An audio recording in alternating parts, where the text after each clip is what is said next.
People are pointing fingers. Names are being dropped. And one woman just decided she's taking everybody down with her. Turned me into... I wasn't his girlfriend. I wasn't his friend. You were too old for him. I was not only too old, but it was at a time, where this is just not... You used to have facts before you said stuff. But Trump is on the list 38,000 times. Well, I can't speak to him, but I'm speaking about me because I'm getting dragged. People actually believe that I was with him. It's like, honey. That was Whoopi Goldberg, scrambling, stuttering, doing damage control on national television after her name surfaced in the Jeffrey Epstein files. But here's where it gets dark. I was just recently contacted by someone who wanted me to essentially represent them in the sale of one of the Diddy tapes. So, which I declined that because, but one particular person contacted me to shop a particular video they were in possession of and to contact the person who was in the video to see if they were interested in purchasing the video before it became a public. Well, I can't explain who the person was, but Mr. High profile? Mr. Combs was in the tape, and this other person is, I would venture to say, more high profile than Mr. Combs. More high profile than Diddy? And allegedly, Whoopi now owns that tape. How you guys ended Carrie Hilson's career because she said something about you. That's how hateful you guys are. How you step on anybody. Careers destroyed, names erased, and now Whoopi is claiming she has the receipts, tapes, that allegedly prove Beyonce has been running a blackmail operation inside Hollywood for years. But here's what nobody is connecting. Y'all, Whoopi Goldberg is fighting dirty. Because after getting suspended from The View and getting absolutely dragged across every corner of the internet over her name popping up in the Jeffrey Epstein files, Whoopi did not apologize. She did not lawyer up. She did not go silent. Instead, she flipped the entire table. And now she's making claims that could shake Hollywood to its core. Because according to Whoopi, Beyonce wasn't just in the mix. She was allegedly running it. Controlling narratives, blackmailing celebrities, and sitting on materials so damaging they could end careers overnight. But before we get into what Whoopi is saying now, we need to talk about how she ended up in this position in the first place, because the way this unfolded is absolutely wild. So let's rewind. A few weeks ago, more names from the Jeffrey Epstein files started leaking, and as always, the internet went into full detective mode. People were combing through every document, every flight log, every email, looking for names. And wouldn't you know it, Whoopi Goldberg's name popped up. Now here's where it gets messy, because not too long before this happened, Whoopi and the other hosts on The View were on their high horses, demanding that the government release everything. Just this. Release the damn files and release them now. Release everything. If this does not implicate Donald Trump, why wouldn't you say release everything? They absolutely have to show us what they're all hiding. If there's nothing to hide, release it all. The confidence, the audacity. But funny how things change when your name is the one in the documents, right? Because the second Whoopi's name surfaced, suddenly the energy shifted. Suddenly she wasn't demanding transparency anymore. Suddenly she was doing damage control. Fake list. Yeah. And I'm on it. So you were on the island? I was apparently, I don't know. They said I was on the island. They said, I'm like, I don't go anywhere. If the story was about a bus, it would be more believable. Maybe, but it's like, so I'm just going to say, and there's been a lot of stuff recently. I don't know what I've done to anybody. Now pause. Did y'all catch that stutter? The way she couldn't even get her words out straight? The way she randomly started denying being Epstein's girlfriend? Which, by the way, nobody even accused her of. That right there, that's what panic looks like. And fans noticed immediately. So people started digging. And what did they find? Her name was indeed in the files, not on some fake satirical list, in the actual documents. According to the paperwork, Whoopi's team had requested to use Epstein's private plane back in 2013 to fly from the US to Monaco. Now, her defenders tried to spin it, saying the trip never actually happened, that the plans fell through. But here's what didn't sit right with people. Why Epstein's plane in the first place? This is Hollywood. There is no shortage of private jets. Celebrities charter flights every single day. So why, out of all the options available, was Jeffrey Epstein's plane even on the table? And let's not forget, this was 2013. Epstein had already been charged back in 2006 with disturbing allegations involving minors. Everybody in Hollywood knew who he was. They knew what he was about. But apparently, that didn't matter. And when Whoopi went back on The View to defend herself again, Turned me into, I wasn't his girlfriend. I wasn't his You were too friend. old for him. I was not only too old, but it was at a time, where this is just not, you used to have facts before you said stuff. ma'am, nobody called you his girlfriend. Why are you denying something nobody accused you of? That kind of denial makes people ask more questions, not fewer. And clearly, the network agreed, because shortly after this mess, Whoopi got suspended from The View. Now, whether she gets fired completely, that's still up in the air. But what happened next is what really has the internet losing its mind. Because instead of laying low, instead of waiting for things to blow over, Whoopi went on the offensive. And her target? Beyonce. Now look, this might sound crazy at first. Beyonce? The same Beyonce who's been untouchable for decades?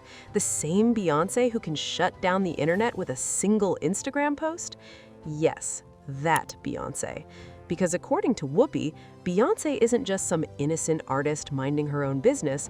Allegedly, she's been operating as something of a handler inside the industry, someone who holds blackmail material over other celebrities and uses it to control them. And I know what you're thinking, that sounds insane, right? But let's actually look at the pattern here, because once you start connecting the dots, things get real uncomfortable. Think about how celebrities act around Beyonce. Not just respect, that would be normal. We're talking about something deeper, something that looks a lot more like fear.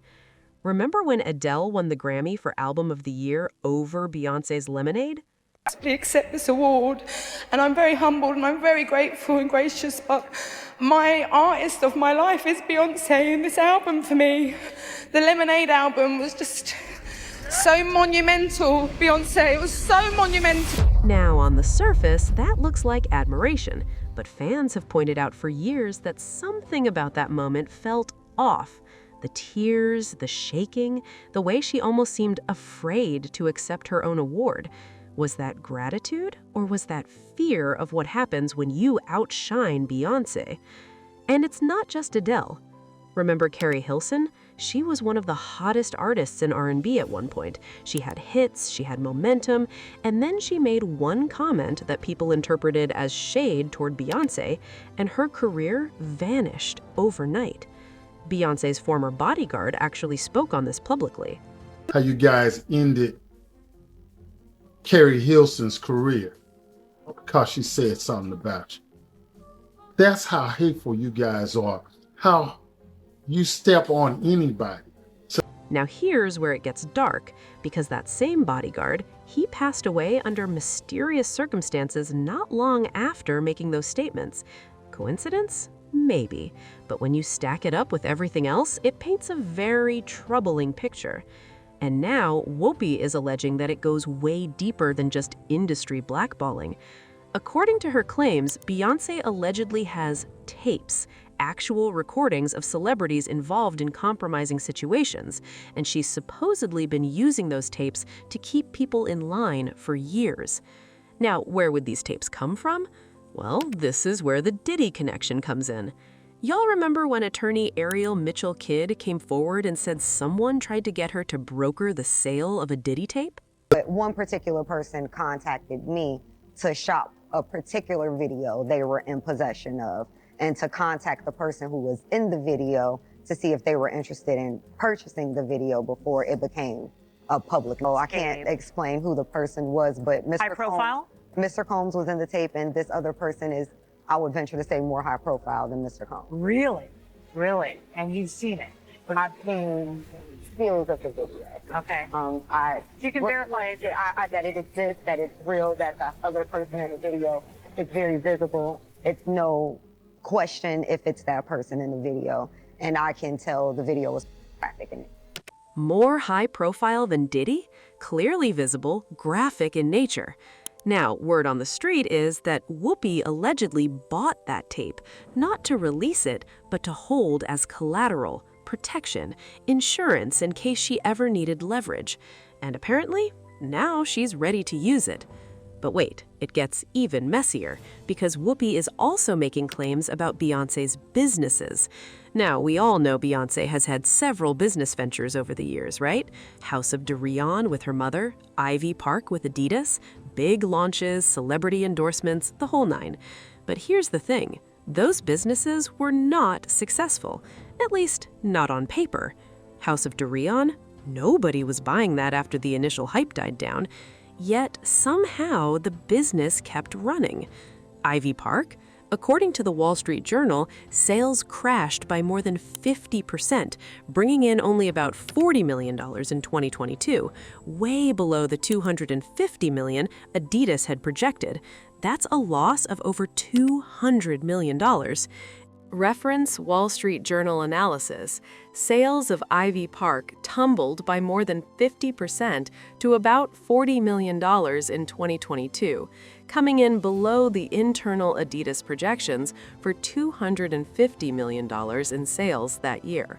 And yet, the brand kept going, drop after drop, collection after collection, even though it was clearly not profitable. How does that work? Well, according to Whoopi's allegations, Ivy Park wasn't really about selling clothes. It was allegedly a front, a way to clean money that was coming in from other sources. Specifically, money from blackmailing celebrities who got caught up in compromising situations. Now, I need to be very clear here. These are allegations. This is what Whoopi is claiming. None of this has been proven in court. But when you look at how the numbers just don't add up, you start to understand why people are asking questions. And speaking of questions, let's talk about that lawsuit that disappeared. Y'all remember when Beyonce's name briefly appeared in a lawsuit connected to Diddy? A man named Joseph Manzaro filed a lawsuit claiming he was drugged, transported against his will, and assaulted as part of what he described as an organized criminal enterprise. He alleged that he woke up at a party and saw Jay-Z and Beyonce in the room. According to the lawsuit, Beyonce allegedly said, "What's this? What's this all about? Why is this half-naked white man with a mask standing right here in front of me?" Now, here's the wild part. That lawsuit, Beyonce's name was dropped from it in less than 48 hours. Not 48 days, not 48 weeks, 48 hours. How does that happen? How does someone get their name removed from a federal lawsuit that fast? Unless they have leverage, unless they have something on someone, unless there's a reason people don't want to go up against them. And this is what Whoopi is allegedly trying to expose. Not just that Beyonce is powerful, everybody knows that, but that her power allegedly comes from something much darker, a system of control, a network of tapes, a web of blackmail that keeps people silent, keeps people compliant, and keeps people worshiping her out of fear rather than genuine admiration. According to Whoopi's claims, this connects all the way back to the Epstein files and the Diddy situation. Different scandals, same alleged power structure, same players, same patterns. The careers that mysteriously ended, the lawsuits that disappeared overnight, the celebrities who seemed terrified to say anything negative about certain people, the businesses that make no financial sense but keep running anyway. When you look at it all together, it starts to feel less like coincidence and more like design.